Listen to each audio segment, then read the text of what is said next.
to što si rekao za sada, daj mi jednu rakiju da popijem sad. Čuo sam Emiliju Luku, čuo Stankoviće, daj da jednu popijem.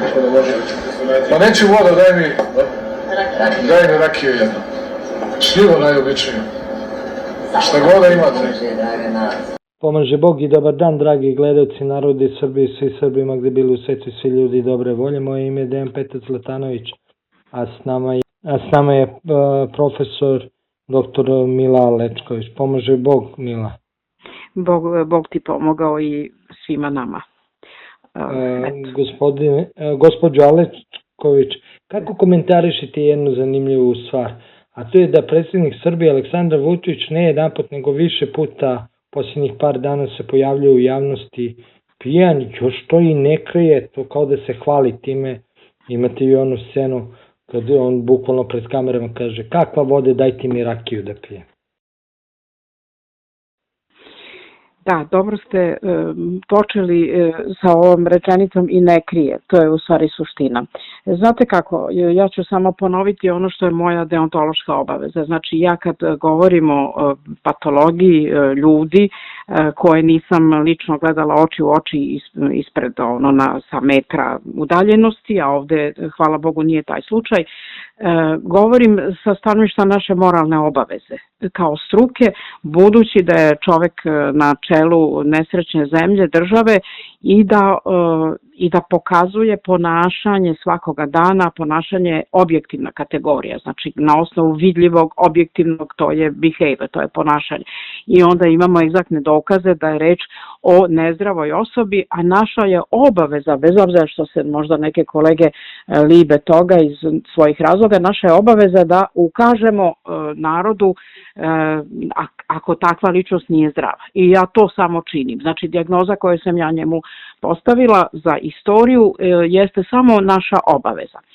Sad kad ste to rekli, vi znate da sam ja rekla da taj čovek, sad izvinite, kazat ću jedan izraz opšte upotrebe koji nije naš klinički ni naučni, ja sam rekla da taj čovek nije lud, kako narod kaže, mi bismo rekli nije psihotičan, ali upotrebljavamo ovu reč da bi shvatili i oni koji nisu u toj struci, jel? Znači ja sam odmah rekla i to i svedočila da on uopšte nije lud, da je on samo određena struktura ličnosti koju mi zovemo psihopatska struktura. I to je varira od crte do čitavog karaktera. Mislila sam nekada da je to samo jedna crta i tako, međutim mislim da po tom kontinuumu on je verovatno ta cela struktura, znači karakter. Sada, samo da kažem, pre nego što odgovorim direktno na ovo vaše pitanje, samo da kažem za one koji ne znaju šta je uopšte ta struktura, to su ljudi koji nisu empatični, koji nemaju emocije za druge ljude ili imaju jako smanjene emocije, koji ne osjećaju krivicu, koji ne osjećaju stid, koji nemaju pokajanje, koji imaju jako sužen ili smanjen osjećaj savesti ili ga uopšte nemaju i koji su, kako mi kažemo, odnosno psihoanalitičari, mnogi ne vole taj izraz, ali to je ipak naučna reč, koji su analno strukturirani, a to znači da im je novac strašno važan i da su vrlo surovi sa ljudima koji su slabiji, a ponizni sa ljudima koji su od njih, za koje oni misle da su od njih jači. Sada, vi ste me pitali za ove nastupe. Vidite, ja nisam gledala, hvala Gospodu Bogu, ja to ne gledam ni tu televiziju, niti gledam te njegove istupe, ali sam onako na onoj X mreži mi je zapala jedna scena gde peva, govori, pije i tako dalje. To prosto nisam mogla da izbegnem jer to iskoči pa iskoči. I onda sam na osnovu toga mogu i da vam odgovorim. Vidite, ljudi, mislim svi mi popijemo na slavama i popijemo, alkohol je dezinhibitor, svi znamo, i crno vino je zdravo. Ali kada neko pije sa recimo neke sasvim drugčije dijagnoze, ljudi piju često da se oslobode neke anksioznosti, straha i tako dalje. Međutim, ova struktura ličnosti koju sam malo čas opisala, znači psihopatska struktura ličnosti ne pije iz straha, nego pije iz zabave i, kako bih rekla, u potrazi za uzbuđenjem. Sada, znači za takve strukture ličnosti alkohol nije sredstvo za smirenje kao za možda većinu ljudi, jel? Nego je gorivo za agresiju. I kada kažemo da je gorivo za agresiju, a to i vidite iz tog snimka, da pošto je popio, ne znam se sad koliko je popio i ne bih smela u to ni da ulazim, jer mislim u tu interpretaciju jer to ne znam, ali se vidi da i posle te neke rakije i već šta je naručivao, to je sad njegovo pravo, jel? Ali se vidi da posle toga rečenice koje izgovara su vrlo agresivne.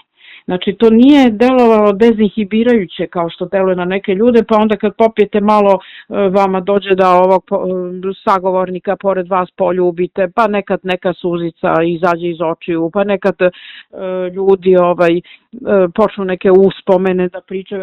Alkohol dezinhibira i onda pušta te stare uspomene i ljudi često, kako da kažem, dobri ljudi kada popiju alkohol postanu emotivni.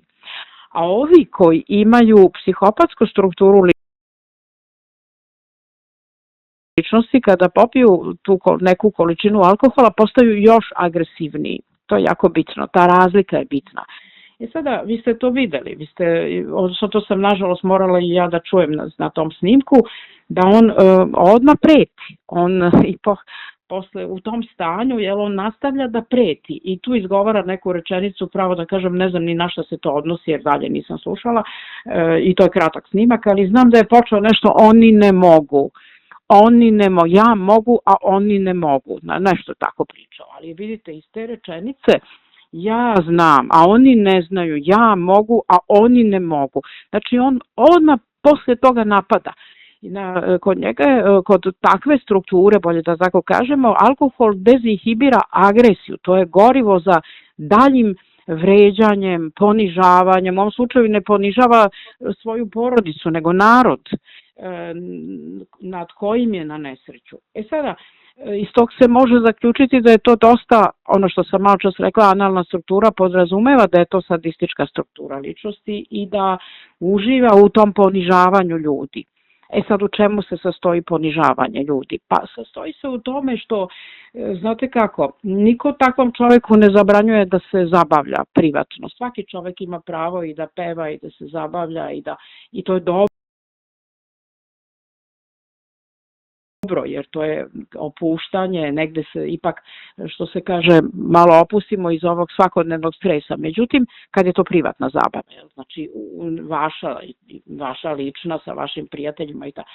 Ali kada neko ko je na čelu države pozove sve novinare, eto te neke Pink ili ne znam koje televizije, da oni to snimaju, to je onda želja da svi mi vidimo da je njemu lepo, da se on zabavlja i da on uživa.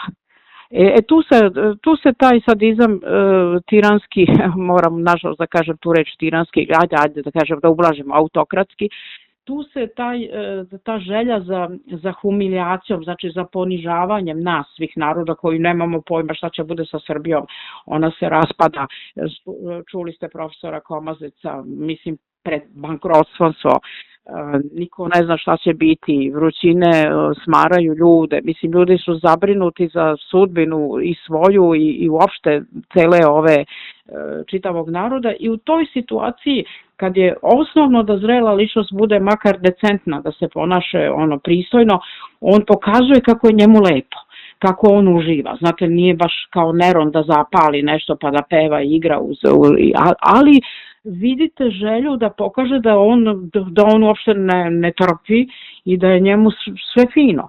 Kao što imamo i onog nekog njegovog, kako se zove, saborca ili nekog kolegu njegovog koji sad odbega u Španiju, pa daje te snimke vile u kojoj živi, pa ne znam, verenice, pa tako da pokaže narodu kako je njima lepo, kako oni uživaju u bogatstvu i tako dalje. Znači tu se vidi ta želja da ponižava druge ljude i da traži uzbuđenje. Sad, samo da kažem još, neurološki gledano,